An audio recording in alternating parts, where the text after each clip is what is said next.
Welcome to the Swift Healthcare video podcast, exploring the intersection of healthcare and leadership, hosted by Dr. Patrick Swift.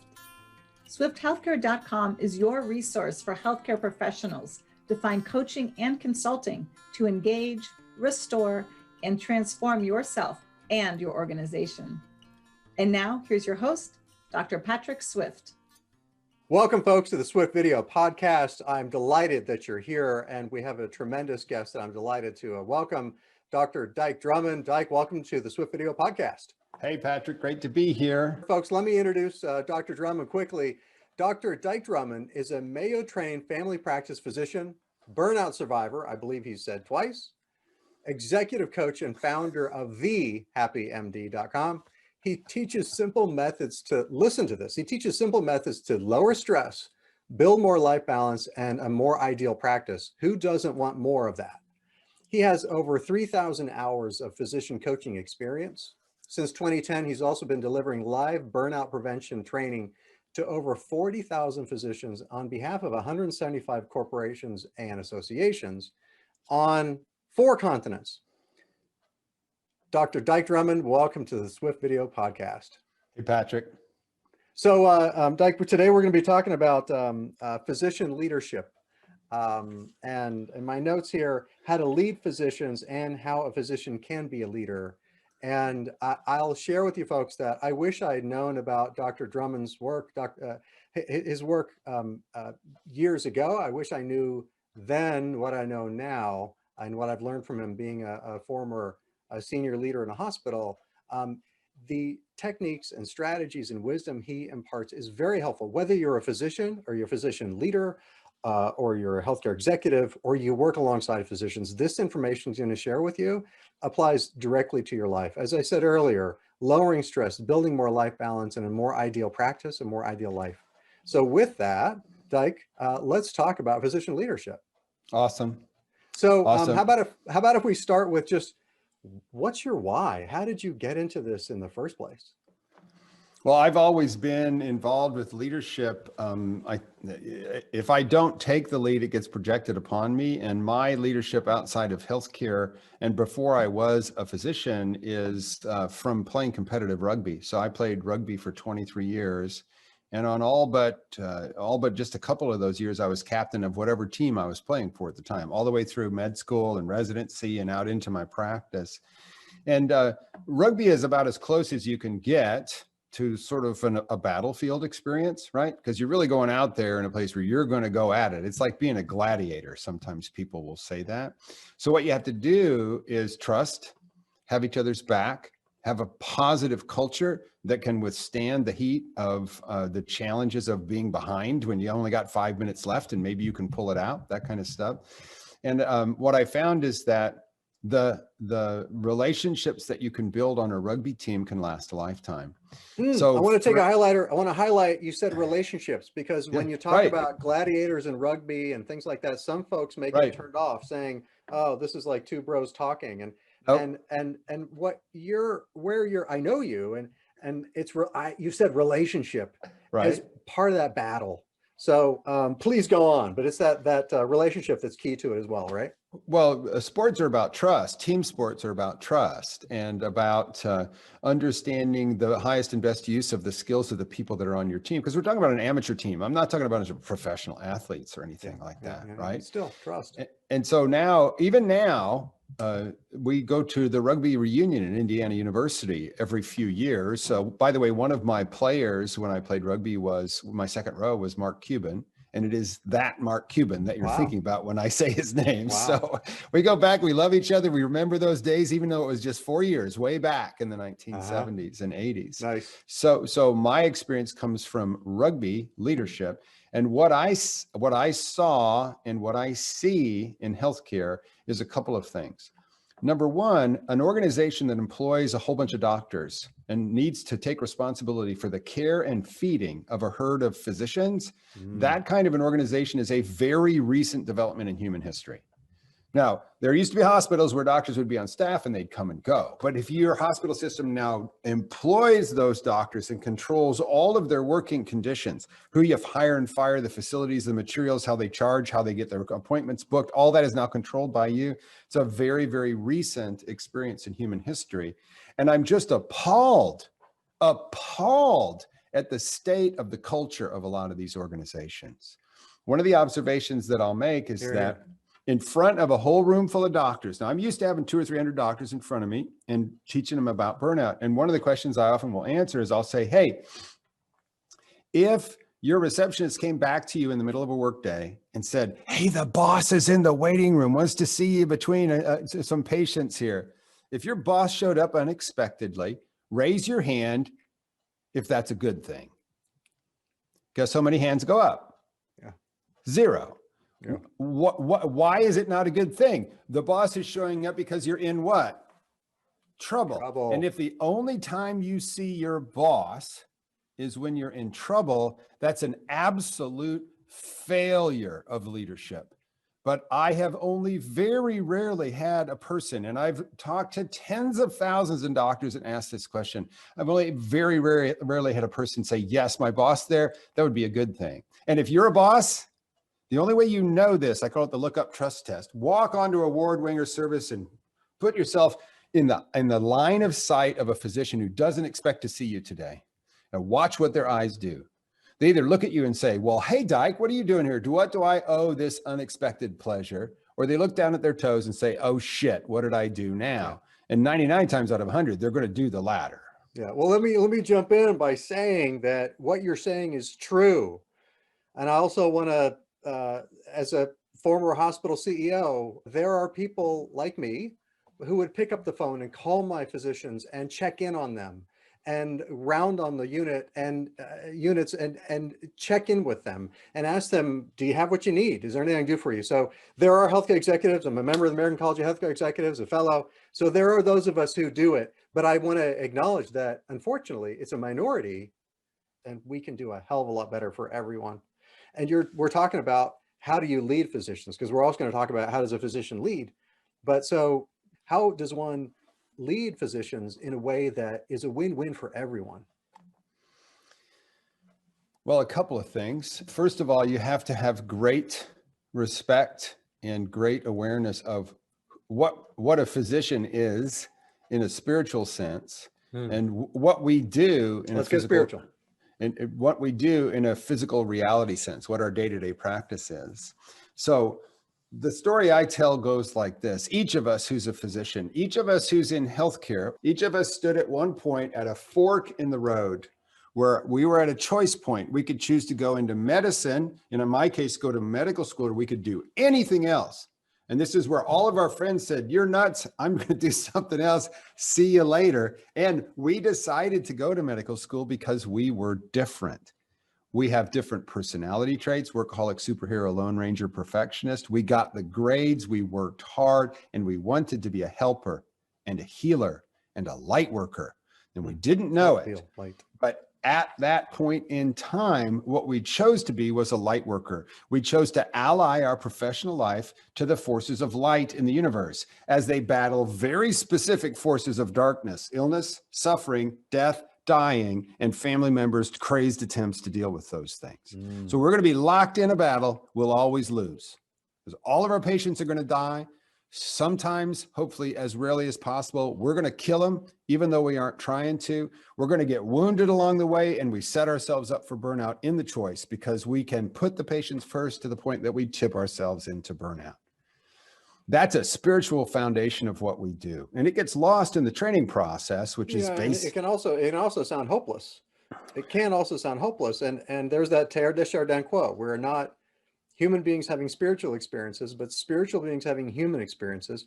And the soul of what you described will drain the soul, is a crushing experience to go through. And yet there is a message of hope in here as well, right, Dike? Well, what I'll say is that in making this decision to be a light worker, what you've said is, I stand at the edge. and I'll be there with you, even though I know I'm going to get hurt in the process and along the way. I'll take the responsibility, I'll take the hit, and I'll come back again. The challenge is, from a spiritual perspective, you can see that, but the culture doesn't support it, right? If we have a medical error, we're going to blame, we're going to shame, we're going to sweep things under the rug. We're going to have trouble coming back from our own perfectionist. We think that we should be perfect all the time and never make mistakes. Our own humanity disappoints us. Or there's going to be medical centers culture in which the leadership say, we are a blame-free culture, but the reality is something entirely different, in which HR and the culture is not aligned. And there are institutions that truly embrace a blame-free culture, that truly do an RCA and take a look at what do we do and how can we do better as the system. We were talking, Dike, earlier, we weren't recording it, but acknowledging that Lean and Six Sigma can be used as a weapon, right? As opposed to really improving things for patient care outcomes, win-win for everyone. But I digress. We're talking about how to lead physicians and how physicians can be leaders.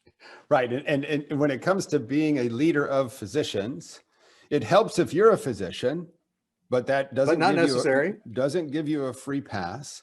It does help if you're a physician, just like it helps if a person who commands a battle battalion in a live fire war has been in war before, right?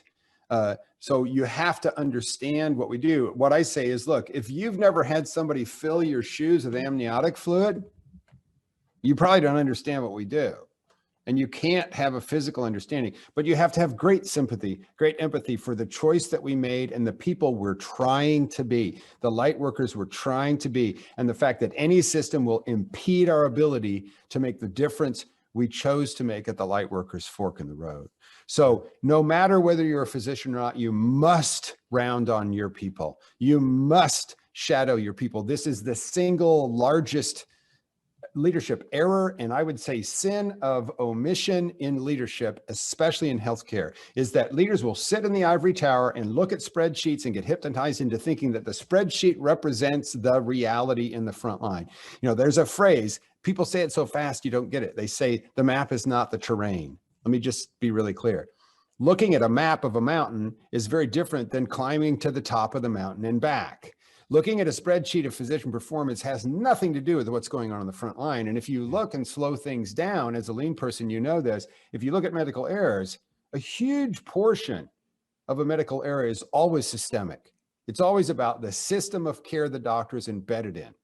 Yet it's so easy to blame the doctor when shit happens and they're compensating for a crap system and they get in trouble. So, and let me just say real quick, if you're a leader and you're in your ivory tower and a physician comes to you, they're always upset.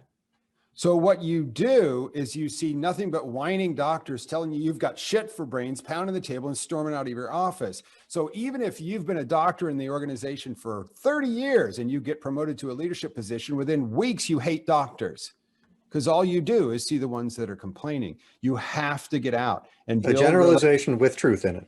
You have to get out and you have to build relationships and shadow and round on your people so you understand what's going on, even if you were a doctor for decades. Yeah, I was part of an organization that was rolling out an initiative to formalize that rounding. Number one, because it wasn't happening. And when we were formalizing it, it became a checkbox process. And it speaks to what you just said, Dike. And at the same time, in defense of healthcare administrators, having been one and being a healthcare executive, the executives are also doing more and more with less and less, as the clinicians and physicians are doing more and more with less and less.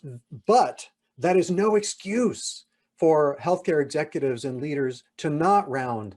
It's really about connecting, and it gets back to relationships. Trust. It gets back to trust. So let's also talk about. Hang on just a second. Go ahead, make your point, and then we'll get to how a physician can be a leader. But please make your point. Yeah. What we're driving to is this: in order to have a functional organization that takes the best care of the patients, You have to take care of the physicians and staff. Leadership's job is to put the physicians and staff first. You cannot put the patient first too, but if you take good care of your people and you put your people first, they will take good care of the patients. There was a book written several years back called Patients Come Second. And some people go apoplectic when I say patients come second. It's on my shelf. But if you are a leader, you must put your people first. Somebody's got to have their back so they can put the patients first. Yeah, to underline your point, the healthcare executive and healthcare leader who's not treating patients, who can they most impact? It's the people on their team, right? It's the physicians, it's the staff, it's taking care of the people who are taking care of the patients. And if you've got that backward, you're going to have worse outcomes, I sincerely believe. And not doing the kind of light work, we're talking spirituality earlier, that we're called to do. So how do physicians, Dike, you were going to touch on how a physician can be a leader and use these skills as well. Well, physicians are leaders, but they're not taught how to lead. So I remember, and again, it's a very, very top-down, very, very command and control system. And if you'll fill in the blanks with me, we'll play a little games, right? Uh-oh. This is physician leadership 101. The doctor gives what? Care. Orders. Okay. The team does what? Comes to work. I'm kidding. They execute the orders. It's an O word, obey, and the patient does. Oh my God, obey. Well, that's like come on, man. No, but I'll play with you. Okay. They obey. And the patient. And if they don't obey, something goes wrong, and that's not right. So yes, they need to follow orders and not practice out of scope. We say follow orders because we're hoping that the nurses won't say obey, because they know that it's a command and control mechanism, right? And the patient is supposed to what? It starts with a C, comply. Okay. And the thing is, I've never yet convalesce. I've never yet met a doctor who can tell me they took a leadership class in medical school or residency. Right. Where did you learn how to do this? Well, I'll tell you how I learned. I was at Mayo, right? So you got the attending, you got the chief resident, 3 residents, intern, and me, the medical student on the back end of the line. And this was one of those ones. I was on a neuro rotation. I was given a patient. I presented. I worked up the patient and presented them to the team. And when the team had left, it was just me and the intern standing there. And the intern said, "Aren't you going to write orders?" I said, "What are you talking about?" He said, "Write the orders to treat the patient." I said, "What? I have no idea what you're talking about. What are you talking about?" He said, "Write the orders for the nurses." And I looked over at the desk and there was a battle axe nurse with her arms crossed, giving me stink face, right? And it's like, fortunately, he relented, pulled out the double carbon yellow sheet. And at the top of the sheet, it said, physician's orders. That's how I learned to lead as a clinician. So, and that's no real way to lead and have relationship. You didn't learn it. Yeah. It's frozen in time. Your team won't even take action in many cases unless you've given them an order, which puts a lot of pressure on the physician. Your people can't contribute in the way they want to. That's like me on the rugby team, not letting my guys run. Don't move until I tell you what to do. How in the world is that going to do? It turns rugby into a chess match. You always lose, right? So the question is this. I think the question you're asking me is not how do I lead a clinical care team, giving orders and having my team obey or the patient comply in the standard format. What you're talking about is in practice, when you're out in practice, the thing that drives you crazy is people bring you all sorts of questions about stuff that doesn't have anything to do with clinical medicine, right? What we're talking about is administrative leadership functions, right? So how do we do this system in the practice? I don't know. I'm in the room with the patient. What you have to understand is you're not qualified to answer most of the questions that come your way. So when you notice that someone's asking you a leadership question that doesn't have anything to do with clinical medicine, you must take your doctor hat off and learn to lead, not by giving orders that you're not qualified to give, not by giving orders, but learn to lead by asking questions. Yeah. And the most important thing for you to do to build the trust and the relationships on your team, and again, everybody knows they're supposed to be doing it. And in my experience, surveying big crowds of doctors, it's only about 5%. The most important thing to do is before you start seeing patients, huddle with your team. And some of the questions you're going to want to ask them is, how you doing? Does anybody have something they want to celebrate? Yeah, my little Johnny just won the book report award in 2nd grade. Awesome. High five all around, although it's going to be elbow bumps now, right? So ask those questions. Thank people for their work. Set up your day. Put out the fires ahead of time. For every minute you invest in a huddle, you're going to save 5 or 10 at the end of the day. And every single day you don't huddle with your team, you get home later than you have to. Every single day you don't huddle with your team, you get home later than you have to. I can say that with all confidence. But why don't you huddle? Here. Why don't you huddle? Because we're too what? Harry, too busy. I say that's incredible. A mirage. I hope folks are listening. I hope folks recognize that they can apply this in their daily practice, in their daily lives. So we've covered trust. We've been touching on relationships. We've been touching on communication, connecting, all of the DNA of what we're really doing here, right? And so, Dike, I'd like to ask you, how can folks follow up with you if they're interested in following up with you, learning about the trainings, the incredible trainings you have online, the trainings you will be doing live down the road? You've got an incredible podcast. How can folks follow up with you? Well, our home website since 2010 is thehappymd.com. So put THE on the front, thehappymd.com. Otherwise you go to a porn site and we wouldn't want that. And one of the things we learned a long time ago, I started as an individual one-on-one burnout coach for physicians, but we realized real quick that you cannot separate burnout and leadership. So we also have a 3-day retreat and an 8-week follow-up series called the Quadruple Aim Physician Leadership Retreat, where we teach you 3 levels of leadership skills to be an effective wellness champion inside your organization. Because one of the things that needs to happen now that organizations employ large groups of doctors is we need to know how to take better care of our physicians. Amen. This is where you learn how to do that and serve in that function, a wellness leader inside your organization. Outstanding. All right, folks. So name of the website again, Dike? thehappymd.com. All right. Dr. Dike Drummond, thank you so much for being on the show. It is a great honor and pleasure to be able to connect with you this way. Thank you. Absolutely. Thanks for inviting me. Thank you for listening. Please subscribe, rate, or leave a review about the show on your favorite platform, and learn how to support the podcast as a patron at swifthealthcare.com, where you can also find the show notes and all of our episodes. Thanks for joining us.